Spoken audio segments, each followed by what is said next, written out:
Beatriz e eu sou professora de Sociologia na Universidade Federal de Juiz de Fora. O objetivo dessa nossa conversa é tratar um pouco do conceito de solidariedade em Durkheim. Talvez vocês já saibam que o Durkheim é considerado um pai da sociologia. Foi o primeiro pensador, o primeiro pesquisador a dar aulas de sociologia e a realizar um esforço de ordenamento dessa ciência, por meio da definição daquilo que a sociologia devia tratar e de como ela deveria proceder. Um conceito muito importante no pensamento dele é o conceito de solidariedade.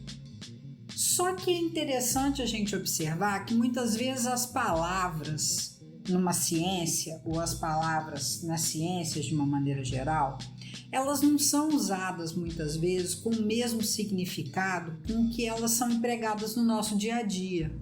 Por exemplo, é muito comum a gente empregar a palavra solidariedade no sentido de caridade ou de ajuda.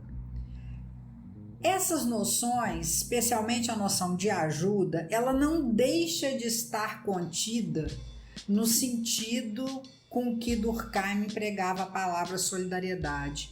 Só que quando ele falava em solidariedade, ele estava pensando no modo como a sociedade se mantinha unida, nas razões pelas quais a sociedade se mantinha unida, no que fazia com que a sociedade continuasse ligada.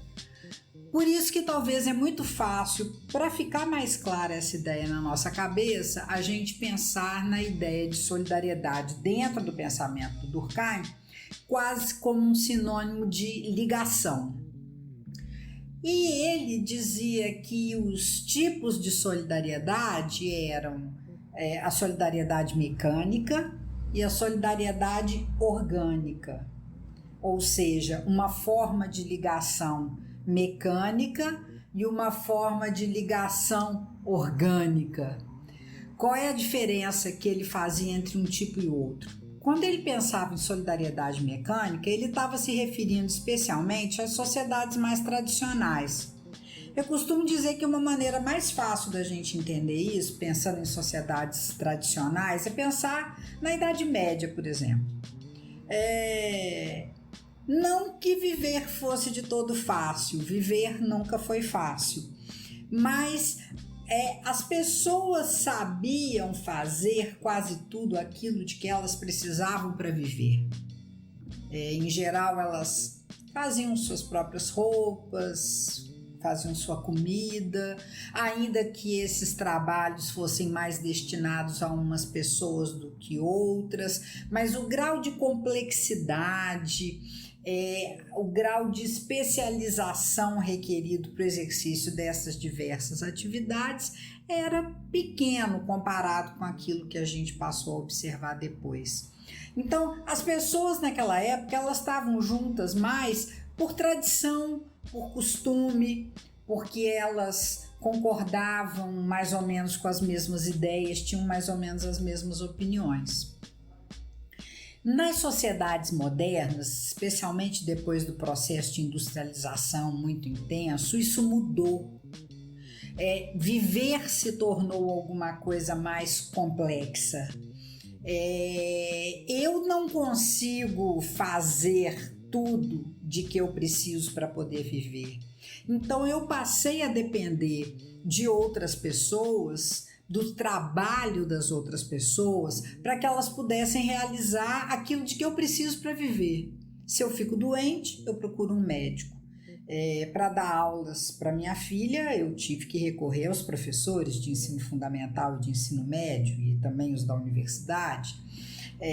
Para construir uma casa, de maneira geral, a gente acaba recorrendo a um engenheiro, um arquiteto, a não ser que seja um processo de autoconstrução, que também existe ainda hoje. Mas, de maneira geral, eu acabo tendo que recorrer a outros profissionais. Para o Durkheim, o que passa a acontecer numa sociedade desse tipo é uma ligação tão forte entre as pessoas, ou deveria ser uma ligação tão forte entre as pessoas, que isso faz com que a sociedade seja muito unida nesse novo contexto. E por que essa ligação seria muito forte? Exatamente pela dependência que eu tenho em relação a essa divisão de trabalho, aos trabalhos que as outras pessoas realizam e que eu sozinha não dou mais conta de fazer. E esse seria um elo orgânico, por quê? Porque eu passo a depender dessas outras pessoas para poder viver, por isso que ela é orgânica.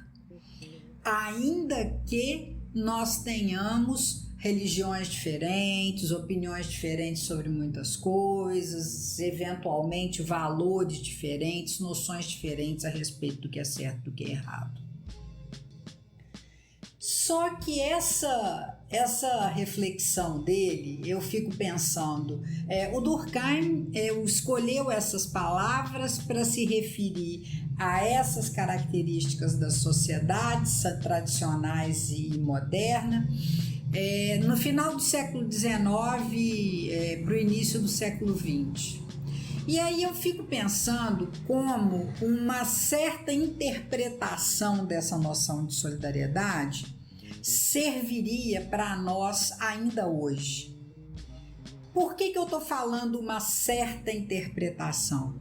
Porque em sociologia é possível que nós discutamos a maneira como cada um interpreta certos conceitos. A gente pode discutir a maneira como cada um lê os conceitos que os vários autores produziram a respeito do que acontece na sociedade.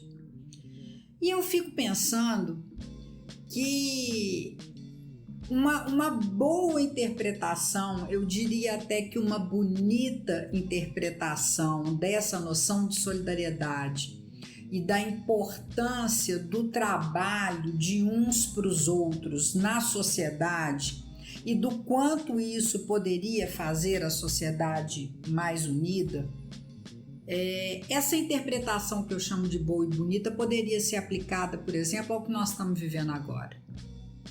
Nós estamos em abril do ano de 2020 e desde o dia 11 de março deste ano, a Organização Mundial de Saúde admitiu que nós estamos vivendo uma pandemia. A pandemia causada pelo coronavírus, que causa a doença que fica conhecida como Covid-19, porque o vírus foi identificado no finalzinho do ano de 2019. Não há remédio, não há tratamento amparado em evidências, amparado em ciência. Então, o que a maioria dos países do mundo está fazendo é provocando, pedindo às suas populações que entrem em distanciamento social, em alguns casos mais grave, em isolamento social, e em outros, mais ainda, em quarentena. O que isso significa? Que nós estamos nos afastando de uma sociabilidade mais intensa, de uma convivência social mais intensa, para impedir que o vírus se propague na proporção ou com a velocidade com que isso aconteceria se nós mantivéssemos o nível de sociabilidade que nós normalmente temos, na nossa sociedade, nas cidades médias e grandes. E isso era alguma coisa que caracterizava exatamente o tipo de sociedade a que o Durkheim se referia como sendo de solidariedade orgânica. Então nós estamos diminuindo o grau, a intensidade da nossa sociabilidade para conter a propagação do vírus. E nesse caso, o que está sendo colocado como um valor é a própria solidariedade, é a nossa ligação. Ou seja, nós que podemos, estamos trabalhando em casa para que fiquem trabalhando em contato com outras pessoas, somente aquelas pessoas que atuam nos serviços essenciais, nos serviços de supermercado, de provimento dos gêneros de primeira necessidade da sociedade, e os profissionais de saúde, que são aqueles que vão nos atender na iminência ou na concretização de uma situação de adoecimento que exija isso. Isso é solidariedade. Isso é colocar a sociedade a respeito dos nossos interesses particulares. Isso é socialismo, no sentido da palavra socialismo, como se referindo àquela ideia de que a sociedade é um bem maior. A sociedade está acima da nossa individualidade. E sociedade não precisa ser entendida como alguma coisa abstrata. A sociedade somos nós. A sociedade somos nós naquilo que nós temos em comum, que é a nossa própria humanidade. Então, bela noção a de solidariedade, belo conceito esse, associado à ideia de ligação. E bom conceito para movimentar as nossas atitudes no tempo atual, porque é nos afastando que exatamente estamos sendo mais solidários, é nos afastando no distanciamento social que nós estamos mais ligados e preservando aquilo que há de comum entre todos nós. Acho que esse é um recado de uma possível interpretação desse conceito que pode ser muito interessante para nós neste momento e em outros momentos da vida da sociedade. Isso.